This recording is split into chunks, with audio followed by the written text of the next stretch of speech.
Welcome to Philosophy Talk, the program that questions everything. Except your intelligence. I'm John Perry. And I'm Ken Taylor. Today, we've taken Philosophy Talk on the road. We're in Sacramento, California at the Psychopolis Library Galleria.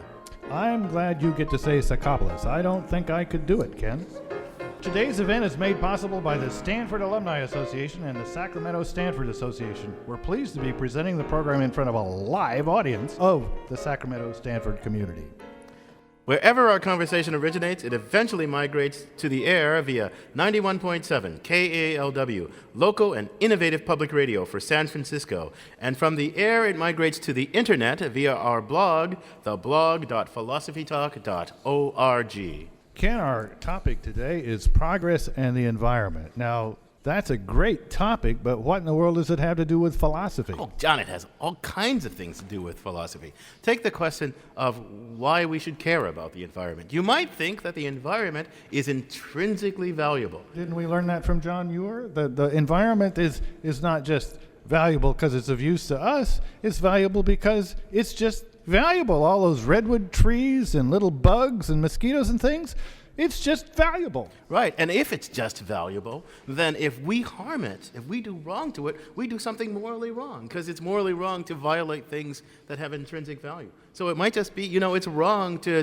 diminish the animal habitat, to pollute the earth, to warm the oceans so that the fish die. I suppose some spoiled sport philosopher, though, might ask, well, what is intrinsic value? And if the environment is just there all by itself and there's no one around to be conscious or made happy, who cares? Well, that's true. But you could say, okay, even if the environment isn't intrinsically valuable, there's still room for philosophy, because there's the question of its instrumental or extrinsic value. Look, we live in this environment. It has to be able to sustain our lives, and we live in it together. So look, if you put all your dirty stuff, you rich guy, put all your dirty stuff, all your pollution from all the energy you use into the atmosphere and into the waters, and then there's none left for me to use as I'm trying to grow in the developed world, then I say, hey, wait a minute, you should fix it. You ruined it, you fix it.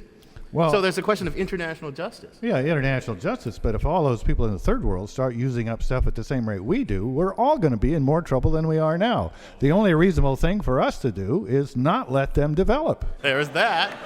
There's that. We ruined it, we had our party, and you can't come along. And there's also, what do we owe to future generations? I mean, we could just have a really grand party and despoil the earth, and we could have a grand time doing it, consuming out the wazoo. But then future generations are going to say, hey, you smucks, you ruined this thing. You should have left some for me. Hey, I got news for you. Future generations don't exist yet. So you can't owe anything to something that doesn't exist. Isn't that a basic philosophical principle? So this is all just a fallacy. No, that's not a basic philosophical principle. We do have obligations to future generations. Now, you might ask, where do they come from, given that they don't exist yet? But that's a tricky thing. So look, there's lots of philosophy here, John. Lots of philosophy. Boy, there is lots of philosophy here. I mean, all this environment, this world, this ecology that we hold in common seems to pose a problem. We hold it in common with rich and poor, with present and future. What in the world, what kind of principles does justice obtain in a case like that? That's a good question. And this thing about holding it in common, we can't do it on our own. I can't fix it on my own. You can't fix it on your own. We can only fix it together. That's called the problem of the commons. How do we solve the problems of the commons? And you know what? To help us think about that, we have the one and only one man who can solve this problem in 60 seconds. That's Ian Scholes, our 60-second philosopher.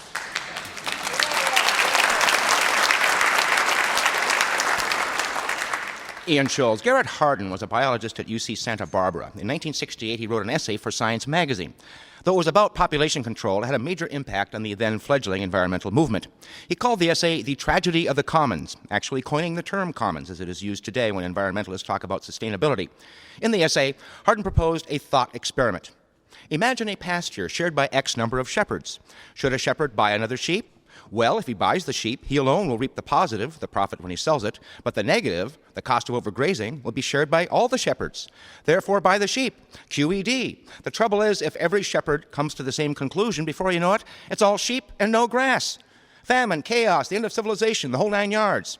For evidence of tragedy in real-world commons, he pointed out that there is only one Yosemite Valley, whereas population seems to grow without limit. The values that visitors seek in the parks are steadily eroded. About pollution, he said, the rational man finds that his share of the cost of the wastes he discharges into the commons is less than the cost of purifying his wastes. We are locked into a system of fouling our own nest. Solutions? He favored more bureaucratic watchdogs, though he saw that as a potential problem since bureaucracies are prone to cronyism, corruption, and incompetence. FEMA, anyone? And he wanted new ethics. He wrote, we need not actually forbid a citizen park as long as he wants to. We need merely to make it increasingly expensive for him to do so. Not prohibition, but carefully biased options are what we offer him. A Madison Avenue man might call this persuasion. I prefer the greater candor of the word coercion. Garrett Hardin once told Skeptic magazine, family size cannot be left to individual decisions. You don't have to be brutal about it. You can use incentives, but control of population will have to take the form of mutual coercion. He held other, stronger opinions. In an interview, he called the Emma Lazarus poem on the Statue of Liberty pornography. You know, give me your tired, your poor, your huddled masses yearning to be free. Not only was he anti-immigration, he was pro-abortion, believed that aid to starving Africans only encouraged population growth, and didn't think infanticide was such a bad idea. To some, this may hint of racism, social Darwinism, and eugenics, which he did, in fact, support. Still, he put his money where his mouth was, population reduction-wise. In 2003, Garrett Hardin and his wife took their own lives. He was 88, she was 81. And in his central metaphor, the tragedy of the commons, I don't think he was wrong.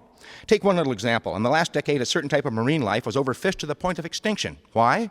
Well, we do like our black and red snapper, don't we? And that buffalo meat was awfully tasty, wasn't it? Well, it lasted. I gotta go.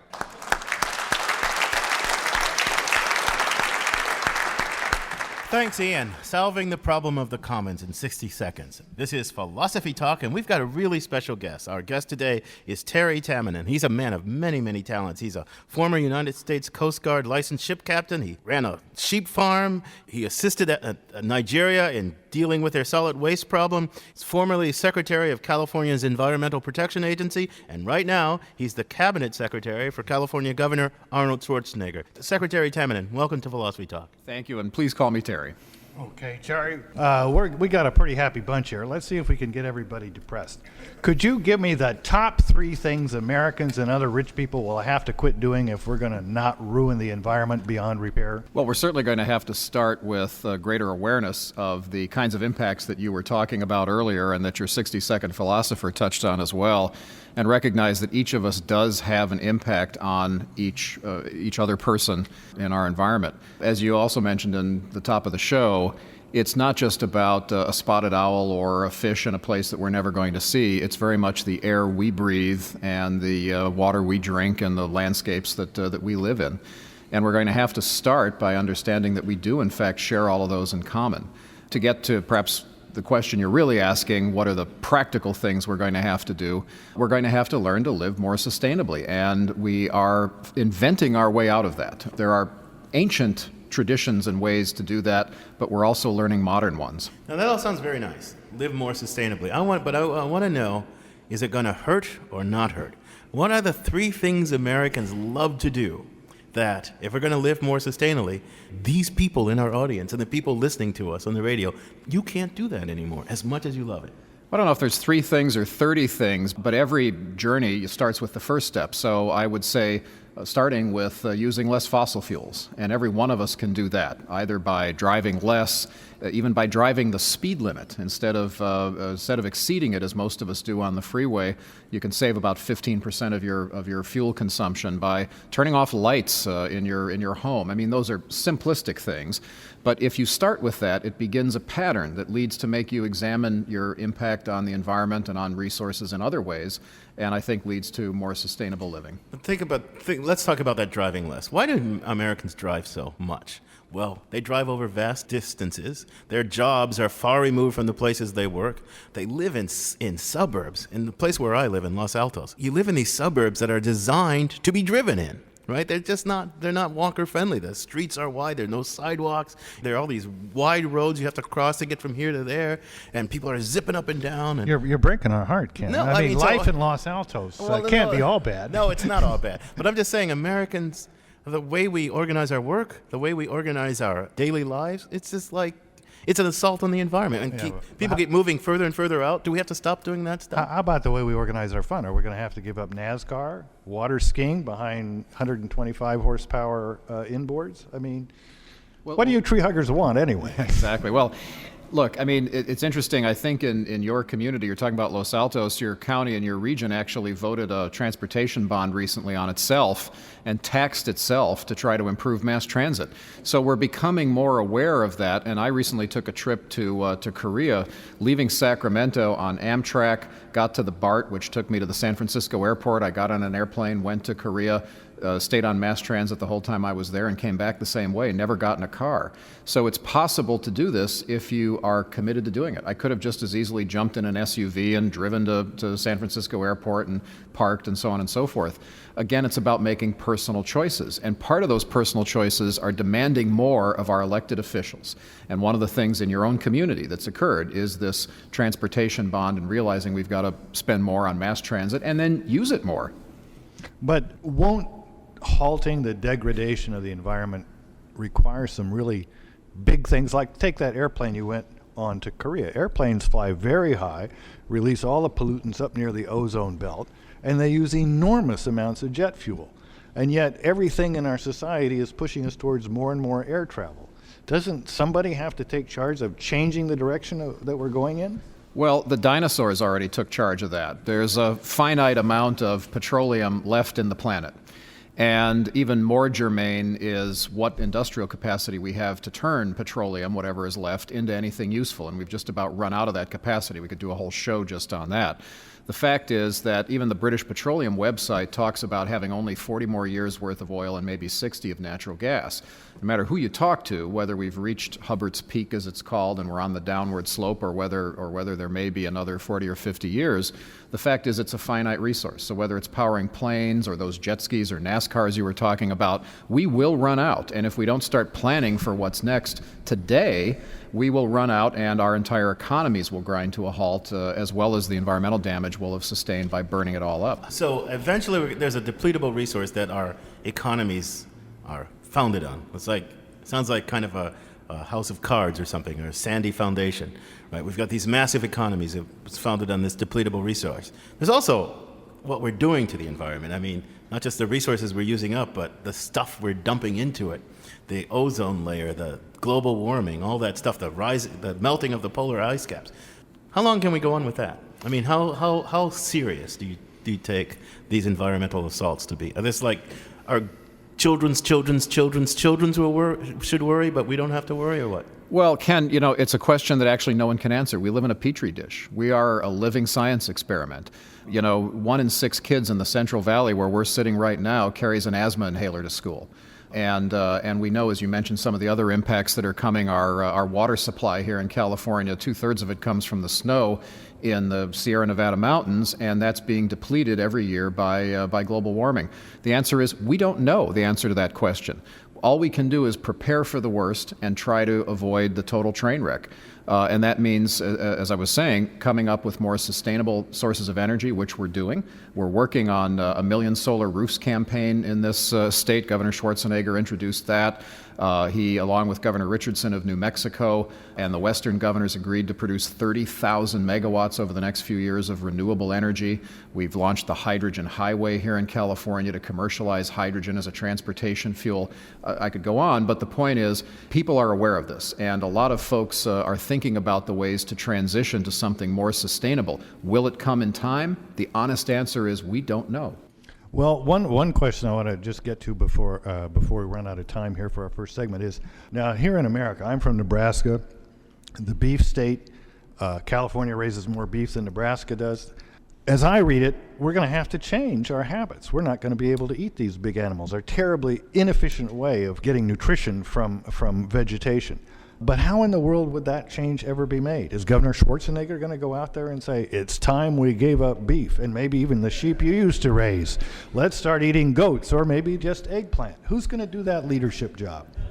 It's interesting. Some of our leadership does come from our elected officials, but a great deal of it comes from the people who then, tell their elected officials what they want. And I think this is one of those changes. Look at the organic industry here in California and around the rest of the United States. Farmers markets and organics that are sold now in mainstream markets like Whole Foods and that type of thing are demanded by consumers, not put there by any government program. And farmers are getting a premium for that type of produce. So I think as time goes on, you're going to see those changes occurring. I think one of the bigger unsustainability questions, and you certainly raise a good one about the unsustainability of beef, but is the fact that in California, the average plate of food that we consume travels 1,375 miles to get to our table.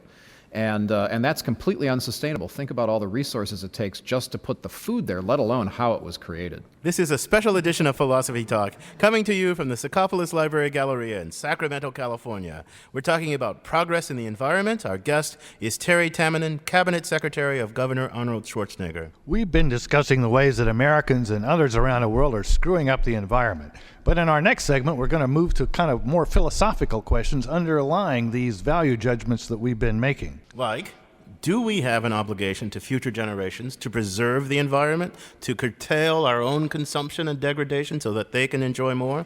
Is biodiversity an intrinsically good thing? Do citizens of the wealthy nations who have done disproportionate damage to the environment now have an obligation to do a disproportionate share in repairing the environment? The value of biodiversity, intergenerational obligations, international justice, and your questions when Philosophy Talk continues.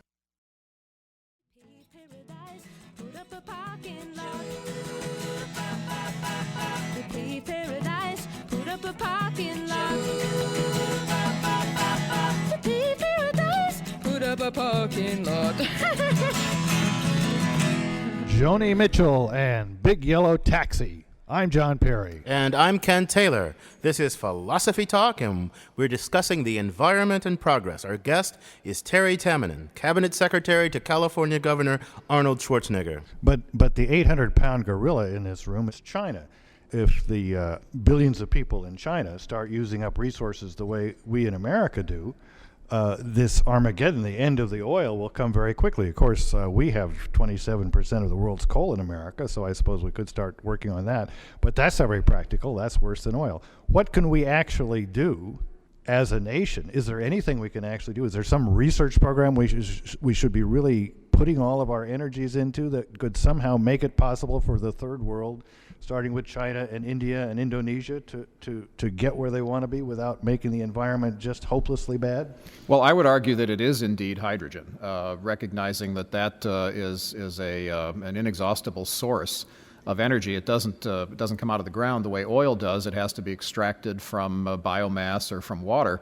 But we can absolutely do that with solar power, with other renewable technologies that we're working on here in California, and by the way, in China today. The Chinese understand they've got 20 million motorized vehicles, and we have 30 million right now. But by 2020, the Chinese will have 100 million motorized vehicles when we have 37 million. Those cannot be sustained on fossil fuels. And using up even all the coal in the world and gasifying it or liquefying it could not possibly power the fleets of the future. So I just trying to think about the concrete situation. There's all this unmet human demand. Why are forests being cut down in the Amazon? Why are these animal habitats disappearing in places like Africa? Because people want places to live, to farm, to build homes. They want to exploit the resources that are available in these places. So there's this human demand. Is technology changing fast enough so that the human demand can be satisfied in a sustainable way? There's the demand. There's the technological change. What's the curve look like? Well, Ken, I think the answer is yes. I'm more hopeful than many of my colleagues in the environmental movement. We've done a lot of damage, but you talked earlier about pain. Pain equals change. When people feel the pain, they start to change. And nobody wants to send their kids to school with an asthma inhaler. Nobody wants to see a forest denuded such that the price of a 2x4 goes up to $50 a piece. Nobody wants to foul their water such that we go back to the days of when the Cuyahoga River was literally on fire. Nobody wants to live in that kind of an environment. So as they start to see those things happening again, we've made a lot of progress on the environment in the last 30 years, but when we start to see our resources dwindling away and our own quality of life diminishing, people ask these questions of their elected leaders and of their scientists and engineers and demand change. I understand, but I still want to think about this globally. I'm not so sure about the elected leaders in China right? India's an up and running democracy, but there's all this unmet human demand there, and in Brazil, there's all this unmet. I'm just wondering about around the world, is the human collectivity? We said this is a problem of the commons, right? It's a global problem. Is the human community at large? Some of these countries haven't even signed the Kyoto Treaty. Yeah. Oh, that's us, isn't it? Oh yeah, yeah. So I'm wondering. Well, thank God, the fifth largest economy on the planet, the state of California, on June 1st of 2005, set the most ambitious greenhouse gas reduction targets in the world. But setting that aside for a moment. So you said talking about nobody wants their quality of life diminished, but you might think that in the third world and in the developing world, the path to improving your quality of life is being able to degrade the environment in the way that the rich countries already have. I think many of these countries are smarter than you give them credit for. They learn from our mistakes. As you mentioned at the top of the show, I lived in Nigeria, and one example of leapfrogging technology, rather than put in hardwire for telephones all over the country and try to catch up that way, they went straight away to cell phones. I had a cell phone in Nigeria long before it was commercially or at least cheap enough for me to afford one here in the United States. I think there's other examples like that of leapfrogging technology, learning from the mistakes of others, and then using the resources more wisely. Yes, we share these things in common. Global warming truly is a global problem, but most other resource questions are local. If you despoil a river in California and despoil the water supply, that doesn't affect anybody in India. But again, I think people around the world are learning from the mistakes we've made. Now let's do some philosophy. We've been saying that we should do and we ought to and we are obliged to do a lot of things. But where do these oughts, these shoulds, these obligations come from? Those are philosophical questions. Why do we owe things to future generations if they don't even exist? What about fairness between nations as we use up our ever-diminishing natural resources? And is the environment, is nature, is the beauty of nature, is the wonder of the creation, is that something intrinsically valuable, or is it really just valuable because it's useful for humans? Let's take that last question, Terry. So look, human beings want things. They want more housing, they want more farmland, they want to use resources, and some of the things they want cause animal species to disappear, cause animal habitat to disappear. And so I read somewhere, I can't remember what, the gorilla population used to be like 300,000-400,000, something like that. Now it's down to like 7,000. Is it a bad thing that there are only 7,000 gorillas? Or is it an indifferent thing? Does it only matter if we care about the gorillas? What do you think? Well, I think by the time we can answer that question, it's going to be too late. And so caution ought to tell us that that's not an acceptable outcome.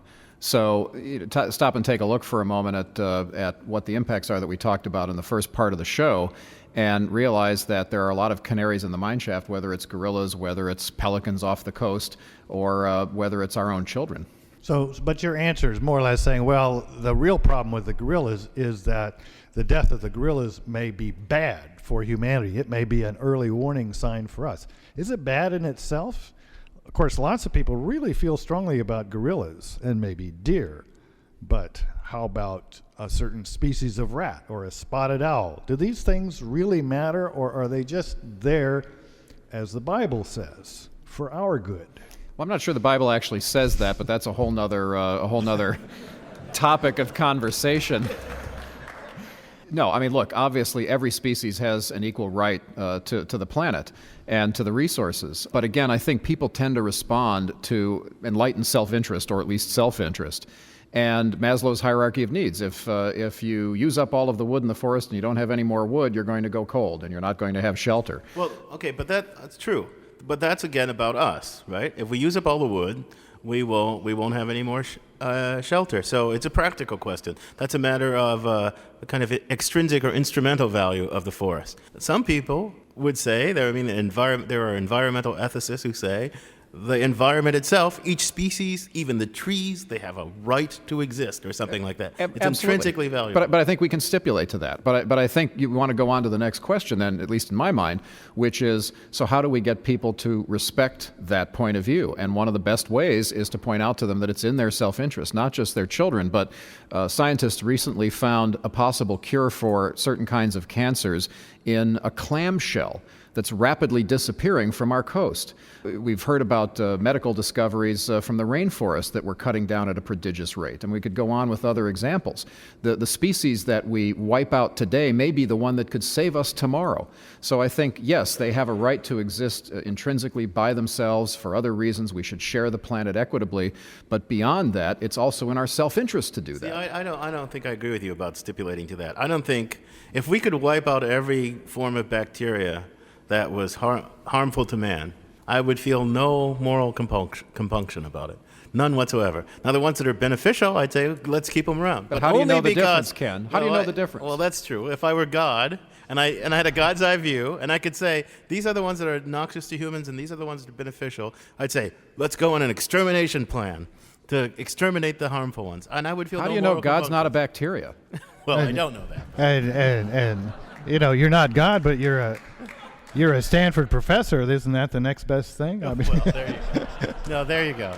Well, I'll give you a thought experiment. Okay, suppose that you were the last human being on Earth, right? And there were going to be no future generations. There were no nations because you're the last one and you can't have many nations of one person. And you just said, if I'm going, the Earth is going. Now, you'd be a weird kind of person to decide that, but would you have done anything morally wrong So if you're- you just destroyed the environment? You were the last person. Nobody's going to inherit it. You don't have to share it with anybody. so you're Frank's, you're Deborah Carr or Burt Lancaster down on the beach in Australia, and before you die, you want to just release something that will kill everything. I don't know why I would want to do that, just out of spite, I guess. But, And but so what do you think? I just pointed. This is what philosophers call a thought experiment. Yeah. And philosophers get really intrigued by it. Politicians probably don't. But No, people, we want you to. people that do practical things in the world, like our guest, probably are a little impatient, but we'll give him a chance. No, not at all. I mean, look, I guess, again, self-interest, I would say, look, if I could put my foot down and wipe out the planet, as you're suggesting, something could probably put its foot down and wipe out me. And even if I was the last guy, I'd want to have my last few breaths or my last few years in this paradise that I suddenly didn't have to share with anyone else. So just on that sense of, on the chance that I'm not the last one, or on the chance that there might be something greater than me that gets the cosmic joke and decides if I can wipe out everything else, something bigger will wipe out me, I might just say, you know what, live and let live. You're listening to Philosophy Talk. Our guest is Terry Tamminen, Cabinet Secretary to California Governor Arnold Schwarzenegger. We're talking about progress in the environment and whether it's sustainable. Question from our audience, from our live audience. My name is Joe Green-Heffern, and as a citizen, as a consumer, as a human being, we are charged with making decisions based on the information that we either discern ourselves or are supplied. So really it comes down to what we assume as facts. It seems that many of the facts these days are spun either by the media or the political parties or the economic interests at stake. So how do we, as a consumer, discern the truth or what really is, you might say, some sort of an objective reality? As an example, with global warming, on one hand, people say the sky's falling. There's another camp that says it's no big deal. Technology and market forces will solve this problem for us. That's a very good question. I can share with you my own approach. I pretty much believe anything Jon Stewart says.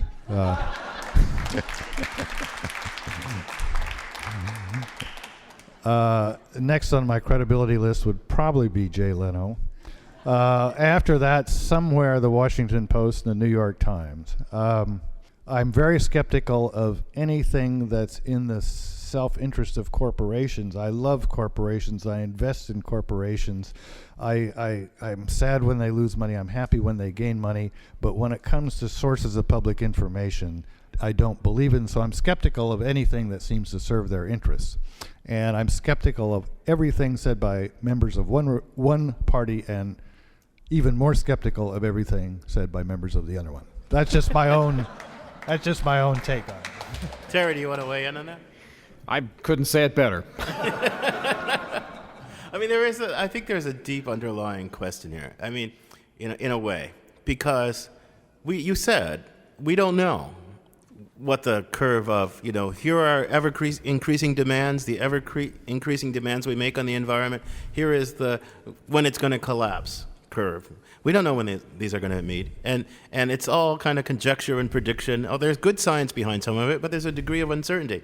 So how do we make a decision? We've got to decide under conditions of uncertainty, and we got to give up some things we really care about. And you know what? People do not like to give up things they care about, especially for uncertain benefits. So that's part of the human situation, it seems to me. Well, we've got another question. Maybe he's going to solve everything. Hi, I'm Jim Hartley, and I'm wondering, you've asked if we should be more aware or we should count on technology. I guess my question is, what's the role of the state of California in resolving this? Good question. I wonder who that was directed at. Look, you got a governor with broad shoulders. I mean, he's accepted the responsibility, but you know, as another politician said, it takes a village. We have in our audience tonight Assemblywoman Lois Wolk, who recently authored a bill to create a wild and scenic river out of Cache Creek, 31 miles of a fantastic wild and scenic river. Yes, go ahead.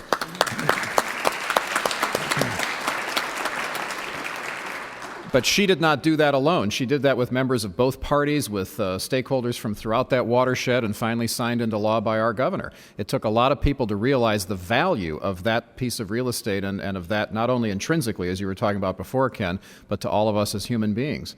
So I think it's ultimately going to take a lot of us to do it, but the leadership the governor's providing on whether it's the hydrogen highway, the green buildings initiative, the renewable portfolio of energy, and so forth, the renewables we mentioned before with Western governors, he's laid out, I think, an ambitious and an achievable agenda of sustainability in the state. Look, let's go back to Ian Cho's piece about the tragedy of the commons.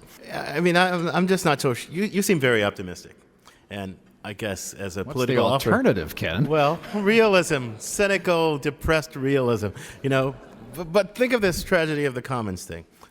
If I knew that you were going to lower your consumption and change your way of life in such a way that, hey, that's really cool. You know, he's gonna do some good stuff that puts less damage on the environment. I say, whew, sucker, you go first, right? You go first. I'll keep living the way I live. I mean, I'll keep living the way I live because it's great, and you're going to bear the cost. I just don't understand. How is it that we're going to get everybody around the globe to coordinate and say, especially, you know, the developing nations, they say, you go first. But, you know, in a way, the answer to your question is the same as the answer to the earlier question. I mean, how do we know what we should be doing for the environment since we don't know the facts? Well, we got to do something that makes sense in the worst case. Right? But then how do we know that we live in a world where enough other people will cooperate for it to do any good? There we got to assume the best case. Yeah, Ken, because otherwise you're just paralyzed. Your statement assumes that it's all about pain. I got to tell you, when I gave up my gasoline-powered car and I now drive a battery electric car, I'm the one that gets to drive past all the suckers who are paying $3.50 for a gallon of gasoline. Right. Well, but if there weren't a lot of pain involved for a lot of people around the world, then it would have already happened. Right, but nothing happens overnight. You talk about it being coordinated. There's 6 billion people on the planet. Maybe the internet someday will coordinate all of us, but I doubt you'll get everybody to agree on everything at the same time. You got to start somewhere. We have another question from our live audience here. Good evening. My name's Eric Ross. I have a modest proposal and perhaps a gentle suggestion. How about we in California, through the legislature and through the bully pulpit of the governor, create a constitutional amendment for clean air, clean water, and clean soil? So we create a catalyst for the debate, a baseline upon which our laws are passed, and the policies that are made throughout the state have to look to that. Because if each citizen could rely upon the fact that within our state constitution, because I don't think we're going to get it federally, that we have those rights, then they could use that as a basis for some kind of transformation of how we live.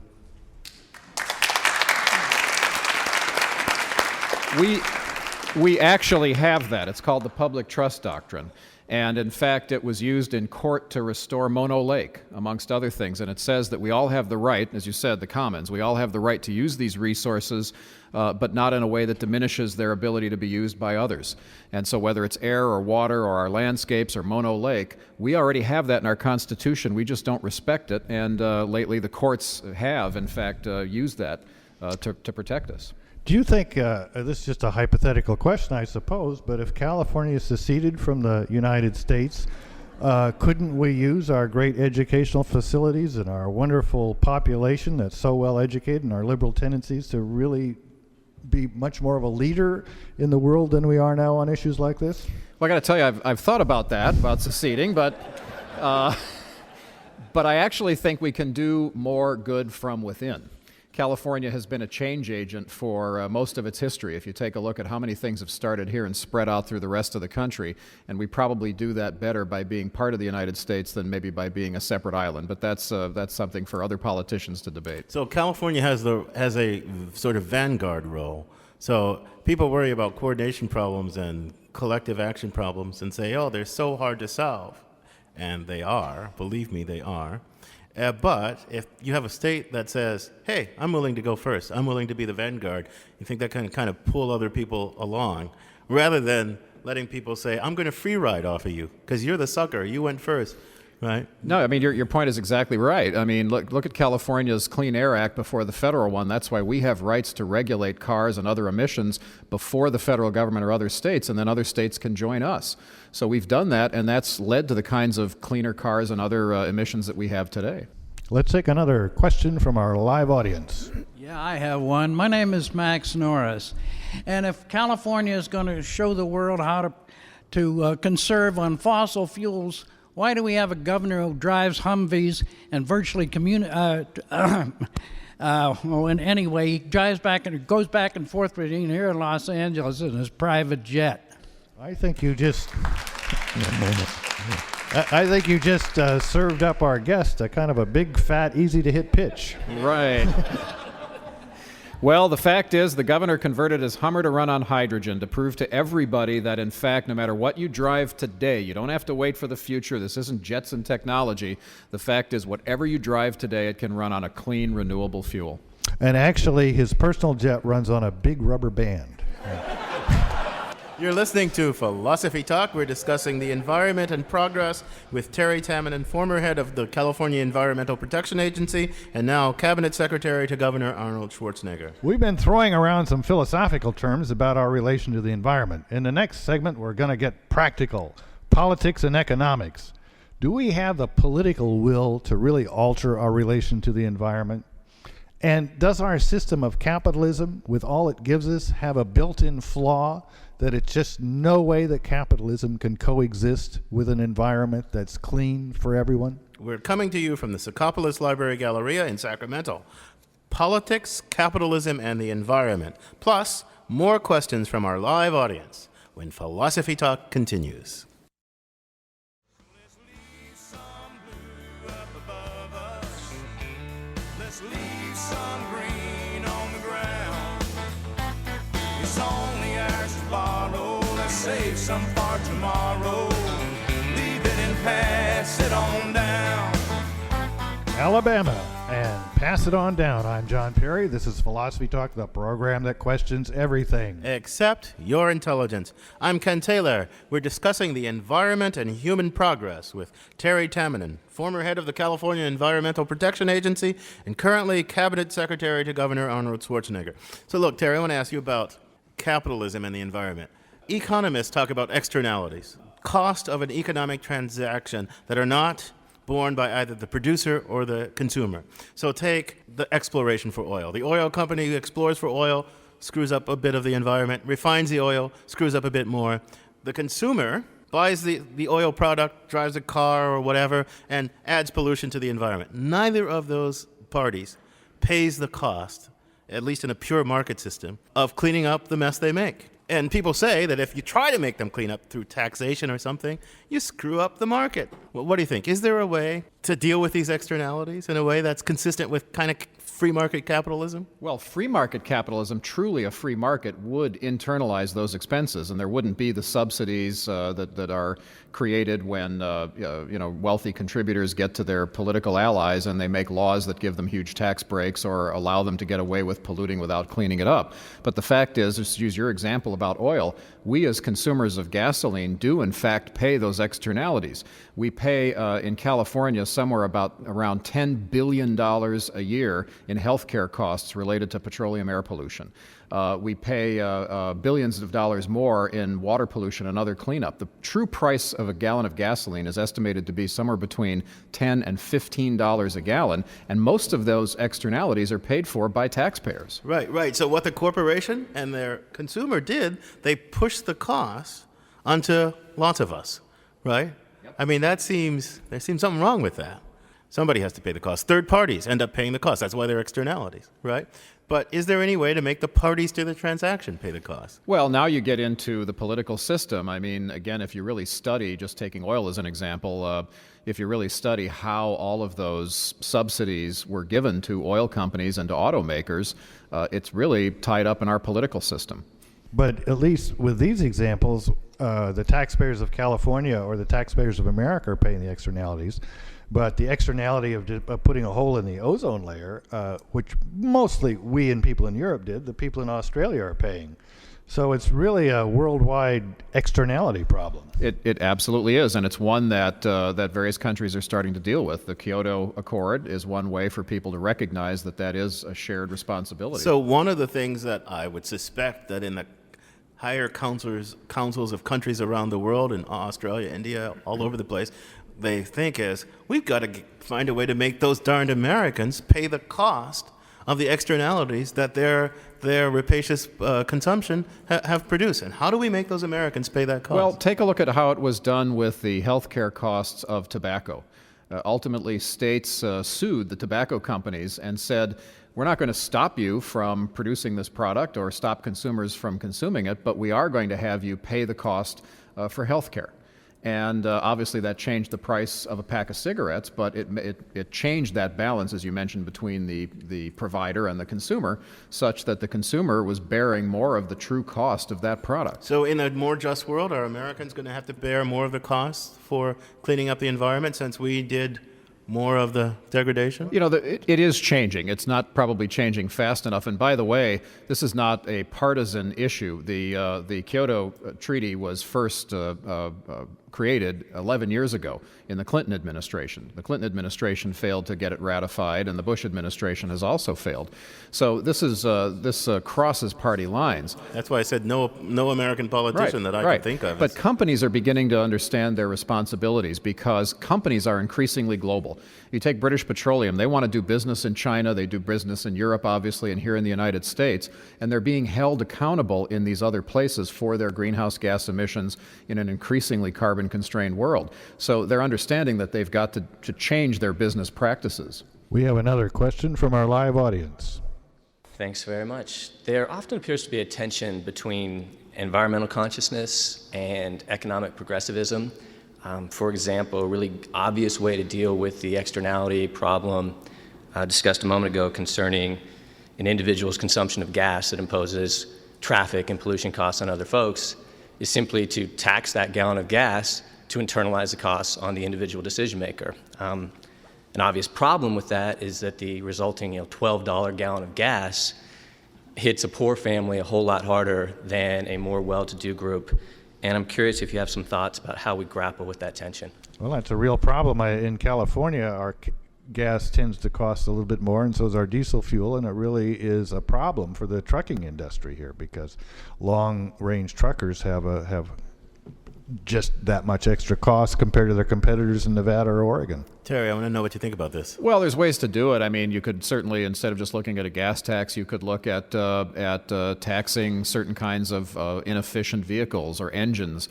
But the reality is these are all short-term solutions. As I mentioned before, at best, we've got 40 years left of oil and probably a lot less than that. So we've got to move past this and into something that's truly sustainable for our transportation and our other energy sectors, or this is all just a little inside game that is going to mean nothing. Now, you're a hydrogen fan. Does the hybrid vehicle play an important role as kind of a transitional device, or is it just hoopla? No, it absolutely does. First of all, you'll get more out of what we currently have, both natural gas and petroleum. But secondly, you can run hydrogen in today's Prius, in today's hybrid car. In fact, there's a company called Quantum in Orange County here in California that's converting them for about $40,000. It's a little more than the regular Prius, but you can buy a hydrogen-powered Prius. And it gets almost the same efficiency as a fuel cell, hydrogen fuel cell vehicle would because of the hybrid technology. I want to ask might seem off the wall question. One of the things about this is we all want to keep our topic is progress in the environment. We want to improve our standard of living. We want to grow the economies. Maybe, what if we said, there was a movement in the 70s, like live small, think small. What if we said, oh, all this more, that's the problem, right?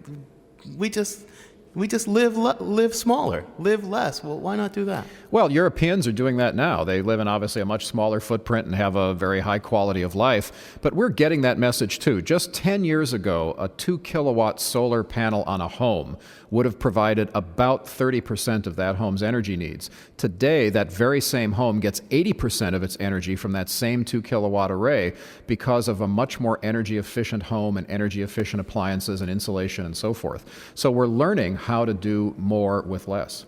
Well, on that note, Terry, I'm going to thank you for joining us. It's been really tremendous. My pleasure.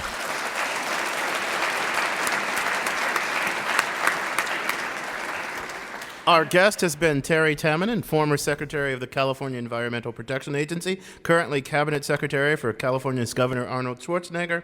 It's been a real pleasure. I want to thank Terry, and I also want to thank everyone in our studio audience for participating in the program. Give yourself a round of applause.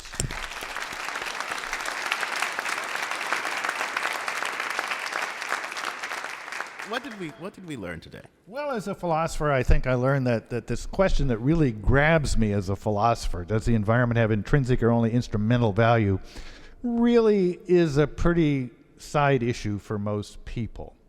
I think I learned that the issues are very complex, and that probably to make real progress, we're going to have to, those of us that care about the environment are going to have to learn how to focus on one issue for a time. We ought to have a year of getting rid of the flush toilet and a year of getting rid of SUVs and just focus on small things, because your problem, how do you get everybody behind it? You have to have something to focus on. It can't be something abstract like, let's save the environment. Oh, I don't know. I mean, I agree with you about you don't want to get rid of your flush toilet, do you? No, I do want to get rid of my flush toilet. No, but the thing that you said is a side issue. I think one of the things that's changing is that more and more people really do have a kind of reverence for the environment, a reverence for nature. In the old days, you read some of this, as capitalism started to rise, some stuff coming out of Christian theology. John Stuart Mill wrote this article about the wisdom of nature, and he says, wisdom has no nature. Nature just mucks everything up, and what we should do is relentlessly change it, improve it. I think that attitude is really starting to disappear, and people are starting to have a kind of reverence for the environment. Well, I think there's at least respect for the environment. I heard an interesting interview with a guy today who's lived down there along the Mississippi past New Orleans for years, and he said, it's just obvious to all of us that live here that digging a straight ditch between New Orleans and the Gulf wasn't a good idea. What makes it easy for the ships to get out makes it easy for the Gulf to come in. But the old idea that I grew up with, when in doubt, ask the Army Corps of Engineers to improve on nature, that's kind of gone out the window. Yeah. So at least there's reverence, if not total awe of nature, and that's a good thing. But it's on the rise, and I think our attitudes can change despite I played something of the cynic. But anyway, this is an ongoing conversation important to every citizen of the world. We're going to continue this conversation on our blog, where our motto is Cogito Ergo Blogo. I think, therefore I blog. You can visit it at theblog.philosophytalk.org.